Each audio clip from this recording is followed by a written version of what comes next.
Сегодня во Дворце спорта «Магаз» имени Берда Евлоева проходит открытый всероссийский турнир по вольной борьбе.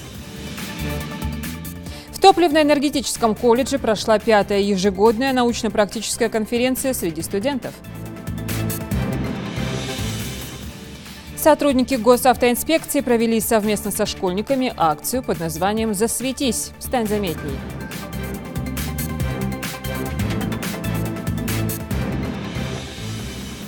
Это новости 24. Добрый вечер. Сегодня во Дворце спорта «Магаз» имени Берда Евлоева стартовал первый открытый всероссийский турнир по вольной борьбе на призы основателя спортивного клуба «Кушт» Башира Куштова. Участие в состязаниях принимают более 200 сильнейших борцов из различных регионов страны, ближнего и дальнего зарубежья. Победители определяют в 6 весовых категориях. Наш корреспондент Юсуп Гелесханов расскажет.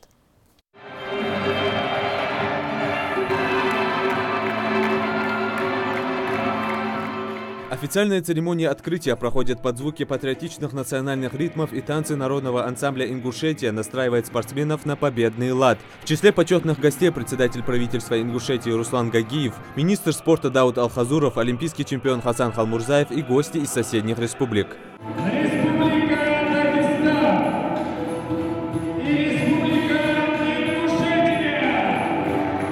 В первый соревновательный день определяются победители в 3 весовых категориях. Сразу же после официального открытия на ковер выходят воспитанник клуба «Кушт» Адам Гагиев и представитель Кабардино-Балкарской республики Мартин Кашигиров в весовой категории до 86 килограммов.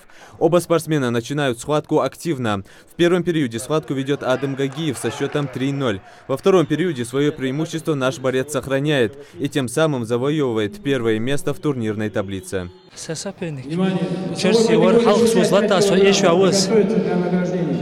Матч на центральный Бадрилович. Халк штишты случайно ищал сингер. Хаздел гетмец. Тренер жагр хаде. Реасал центральный хадич. Сейбарба поставить штел гет спорт варс. Ну а тем временем на ковер выходит следующая пара спортсменов: Занбек Исулов против Ломалека Гирова. Оба борца из Чеченской республики, весовая категория до 86 килограммов. В первом периоде спортсмены особо не спешат, на протяжении второго периода идет сильная вязка и несколько попыток прохода в ноги Кагирова. Но безуспешно, со счетом 8-0 в этом противостоянии побеждает Занбек Исулов и занимает 3-е место в турнире. Получился хороший турнир, он первый турнир у нас. Очень хороший состав приехал, много почетных гостей. Растет интерес, и я думаю, что следующий год будет еще лучше. Борцовские схватки проходят сразу на 2 коврах одновременно, что придает еще большую зрелищность спортивному празднику. В зале Дворца спорта «Магаз» собралось несколько сотен зрителей, которые поддерживают спортсменов и всячески вдохновляют на победу.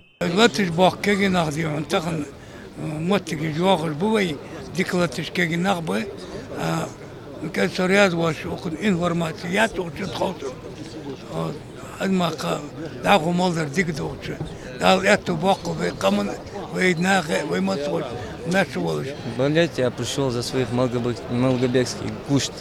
Я сам там тренируюсь.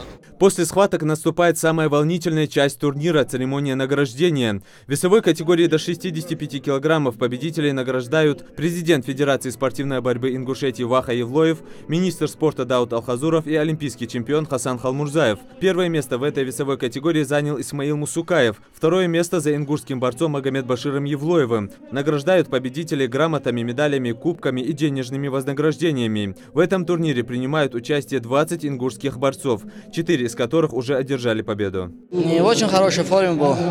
Со сборов приехал, чуть загнан был. И двигаться тяжело было.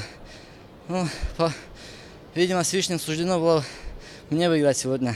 Это только первый соревновательный день. Сегодня в рамках открытого турнира по вольной борьбе на ковер вышли спортсмены в 3 весовых категориях. Завтра запланировано продолжение борцовских баталий. На ковре Дворца спорта ожидается противостояние спортсменов 3 весовых категорий. Победителей соревнований ждут ценные подарки от спонсора. Спортивное шоу завершится на приятной ноте. По итогам жеребьевки один из победителей в своей весовой категории получит в подарок автомобиль. Юсуп Гелесханов, Микаил Тангиев, Хаваш Гойгов. Новости 24. В Москве продолжает работу 17-й съезд партии «Единая Россия», участие в которой приняли член Высшего совета партии, глава Ингушетии Юнусбек Евкуров, члены Совета Федерации и депутаты Госдумы от Ингушетии, а также секретарь ингушского отделения «Единой России» Зелимхан Евлоев.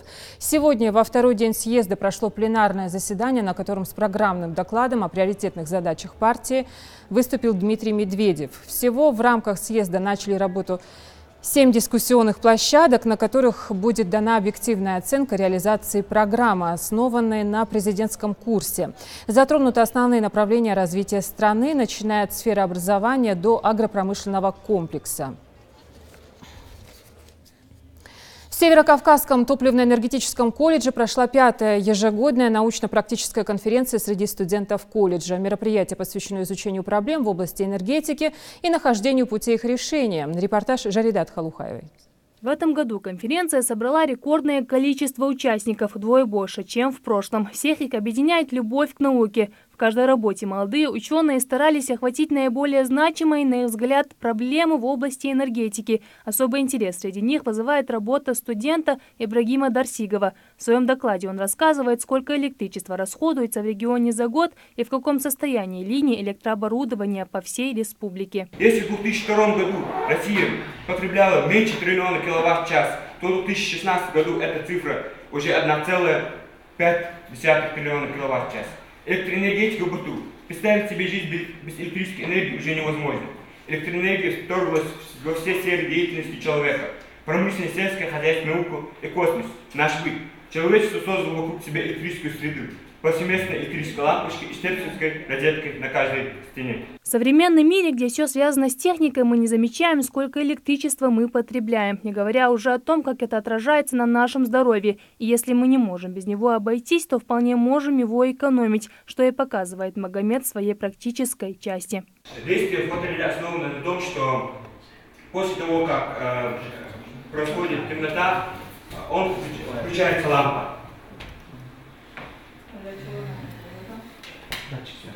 Датчик света является очень экономным. В промышленности, в городах, в уличном освещении он является очень экономным, так как он отключает сразу, как бывает светло. А вот Мустафа Гамкартиев уверяет, что будущее в нанотехнологиях. Однако они и так стали неотъемлемой частью нашей жизни. В своем докладе он рассказывает, как сегодня нанотехнологии применяются в различных отраслях жизнедеятельности. Например, я в YouTube видел видеоролик, где ученые доказывали о нанороботах, маленькие такие докторы.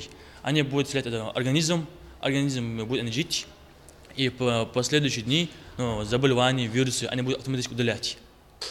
Вот, будем сами увидим будущее уже. Участников конференции разделили на 3 секции. Помимо энергетиков, свои доклады здесь представили студенты пожарно-спасательного колледжа. Оценивать юных исследователей будут не только по содержанию научной работы, но и по их способности презентовать свой доклад. Времени было достаточно, работа проведена хорошая.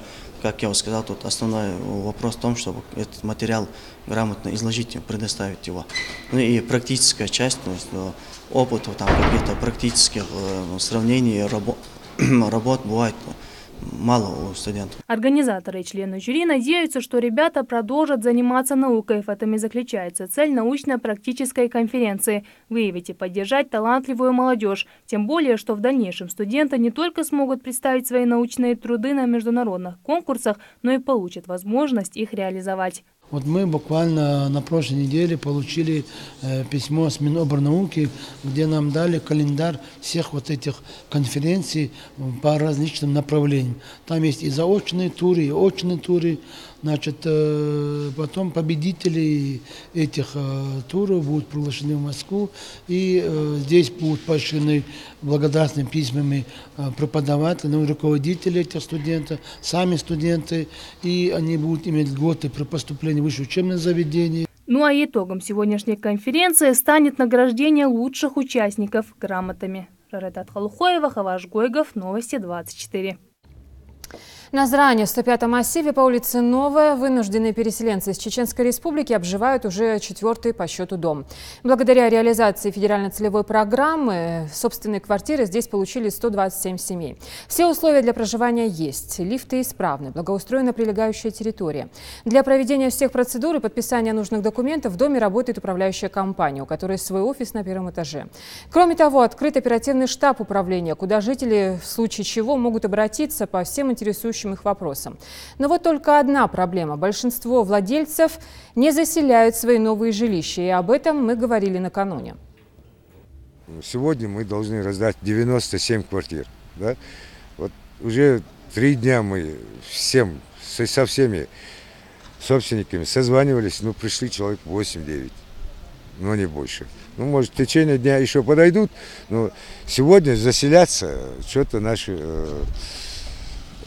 собственники квартир не спешат. Специально создан штаб именно по поручению главы. Если собственник пришел, у него там неполадки или что-то, мало что бывает, чтобы они к нам обращались. Объявления развешаны везде, в каждом подъезде есть объявление.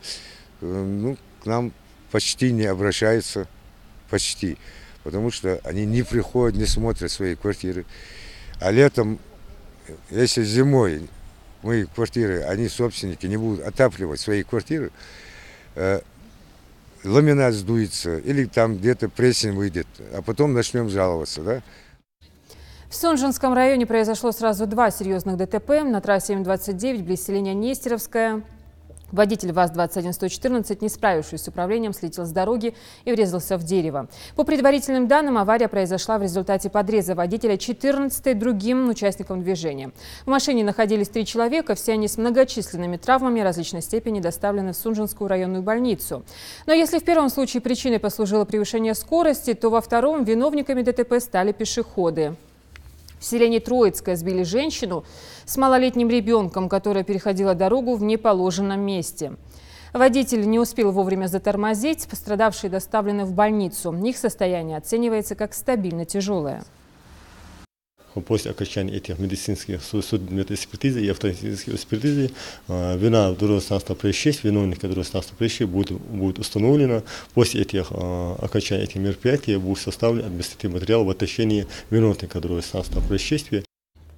Сотрудники госавтоинспекции провели совместно со школьниками акцию под названием «Засветись, стань заметней». Она стартовала еще в 2012 году по инициативе МВД страны. Таким образом, хотят обратить внимание пешеходов и водителей на то, чтобы в темное время суток не выходили на дорогу без светоотражающих элементов и жилетов. Дана Плиева расскажет. Целая группа школьников собралась перед оживленной трассой Магасы, но в первую очередь привлекает даже не громкий лозунг, а скорее буквы в руках детей. Заурбеку Миржоеву досталась заглавная буква, с которой к тому же и начинается его имя. Такому совпадению он рад вдвойне и объясняет цель акции. Всех предупредить о безопасности. Привлекает внимание водителей и яркие необычные жилеты желтого цвета с сероватыми полосками. Эту экипировку детям выдали в школе. Зачем они нужны, рассказал уже другой юный участник акции Магомед Султыгов. Мне очень нравятся эти жилеты, потому что ночью, когда приходят дорогу, они отражают свет. И что потом? Зачем они нужны? Чтобы нас заметили водители машин. Сотрудники госавтоинспекции показывают детям, как правильно переходить пешеходную дорожку. Впрочем, они и сами знают эти правила не хуже любого взрослого. Надо сперва посмотреть налево, направо и убедиться, что машины нигде нет и можно переходить. Мероприятие проходит в рамках всероссийской акции «Засветись, стань заметней», которая стартовала еще в 2012 году по инициативе МВД. Участники хотят обратить внимание пешеходов и водителей на то, чтобы в темное время суток не выходили на дорогу без светоотражающих элементов и жилетов. Особенно дети, ведь по данным ГИБДД в последнее время на дорогах региона заметно участились ДТП с их участием. У нас в республике были дорожно-транспортные происшествия, наезд на несовершеннолетних детей, которые переходили проезжую часть в зоне пешеходного перехода. Даже у нас были даже сами дети нарушают эти правила дорожного движения. Акция приносит свои плоды. ГИБДД отмечает, что с тех пор, как пешеходы начали носить светоотражающие элементы, количество наездов сократилось на 10%. Не первый год инспекторы проводят мероприятия на эту тематику в школах региона. Самым запоминающимся стало проведение акции в 5-й Назрановской школе этой весной. В ней приняли участие московские активисты. Они подарили школьникам яркие светоотражающие кулоны, показали социальные ролики и сценки, пропагандирующие безопасность на дорогах. Агент, в чем проблема? Почему ты опять светишься? У меня папа начальник ГИБДД. Без световозвращателей. Ну не пускает на улицу. По итогам акции в МВД подготовили ряд поправок в ПДД, обязывающие носить водителей светоотражающие жилеты вне населенных пунктов или в условиях плохой видимости. Необходимость нововведения объяснили статистикой. За последние 6 месяцев количество наездов на водителей составило около 70. Это на 5% больше, чем в позапрошлом году. Потому жилеты могут обезопасить водителя, которому нужно будет выйти в темное время суток, либо починить машину или поменять колесо.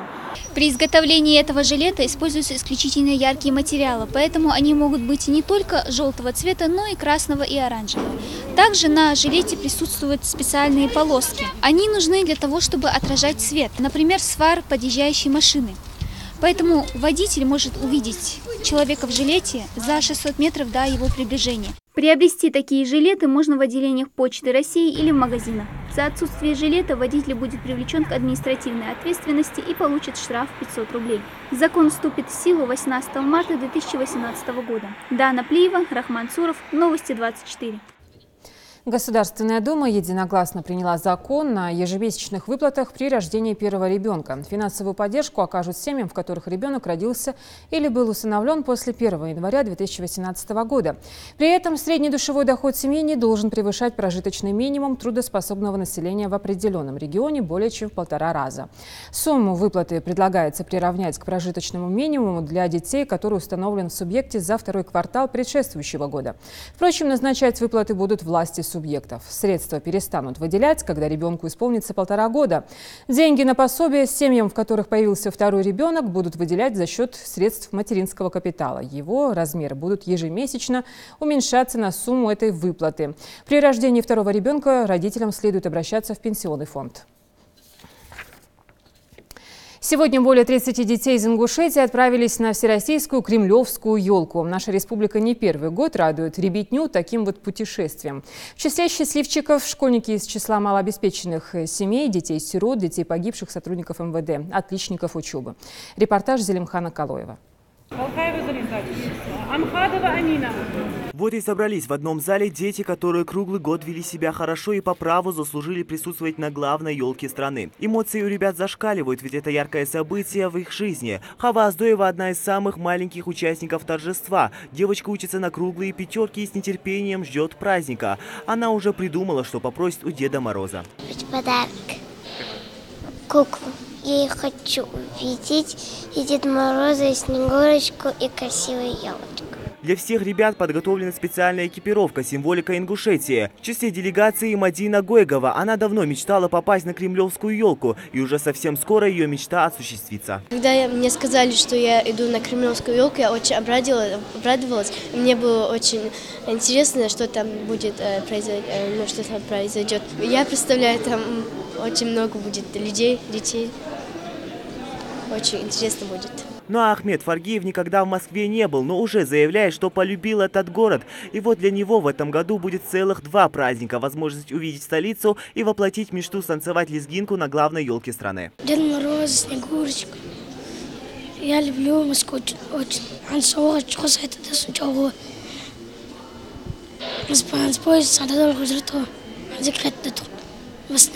А вот эта кошка своего рода талисман для ребят, которая на протяжении всего пути будет сопровождать их в Москву. Впрочем, свое недовольство она не проявляет. Видимо, еще не в курсе, что наступающий год будет по восточному гороскопу не кошки, а желтой земляной собаки. Луиза Цурова, как и все мамы и опекуны ребят, пришла проводить свое чадо. За девочку мать спокойна, ведь сопровождать детей будут работники Минобразования, учителя, медперсонал и сотрудники органов внутренних дел. За месяц до этого мне позвонили со школы, сказали, что девочку так вот отобрали. можно готовиться к поездке на елку кремлевскую. Девочка очень обрадовалась, ждала очень долго этого дня. Вот, наконец, мы здесь.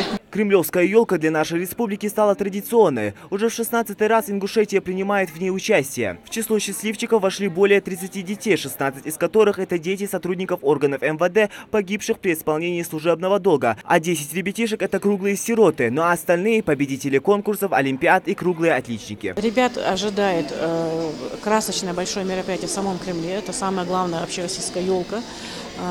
Значит, всевозможные мероприятия, аттракционы. Помимо данной кремлевской елки у нас еще запланирован поход в цирк. Нам приобретены билеты в поход в цирк на проспекте Вернадского.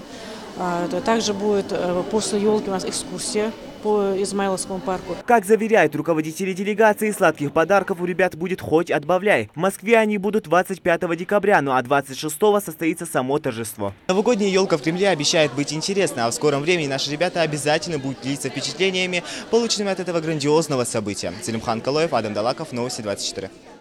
В Ингушетии продолжается зимний чемпионат по футболу среди республиканских команд. Их всего 14. Сегодня прошли 2 встречи 3-го тура. Репортаж Руслана Албагачиева. Третий тур зимнего чемпионата Ингушетии по футболу сезона 2018 открывает 4 команды. Это Вайнах Реак, Асса, Чемпион и Атлетик. Красные против белых. Жестокое противостояние команд Атлетик Сунжа, Чемпион Яндери. С первых минут игры команда Чемпион проявляет большую активность, быстро передают мяч друг другу и проводят атаку за атакой. Ведь достичь успеха в футболе можно только работая слаженной командой. Главное оружие футболиста на поле – техника, то есть умение легко и непринужденно владеть мячом. Такой футболист даже в одиночку способен обыграть нескольких спортсменов, создать острый момент у ворот, при необходимости поддержать мяч и, конечно же, забить гол. На 10-й минуте первого тайма забитым голом отличилась команда «Атлетик». Счет 1-0. Сегодня у нас очень сложная игра, потому что мы вывели своих самых лучших игроков, которые в течение всего сезона играли. И поэтому сегодня, надеемся, будет очень хорошая команда против Чемпиона, тоже очень хорошая команда. Поэтому, как говорится, победить сильнейший – это спорт, все бывает.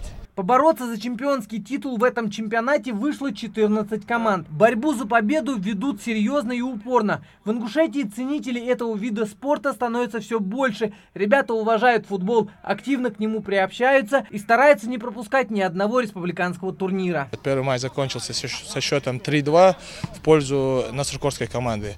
А сейчас на данный момент, как мы наблюдаем, встретились команды Сунжи и команда Чемпион с Яндери. Во втором тайме команда Чемпион догоняет соперников. Счет 1-1. Мы подготовились очень основательно, собирались, обсуждали, тренировались.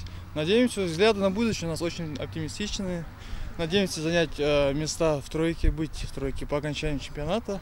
И думаю, будет второе место. У нас очень серьезный матч, принципиальный матч с командой «Атлетик». Готовились очень серьезно. Подходили к матчу, настраивали индивидуальных игроков. Не обходится в футболе и без творчества. Обманные движения, исполняемые футболистами, очень украшают игру. Технический подход обеих команд, умение играть сплоченно, заканчивается матч счетом 2-2, ничья. Руслан Албагачиев, Магомед Дидигов, Новости 24. Следите за новостями на канале Ингушетия и до встречи в эфире.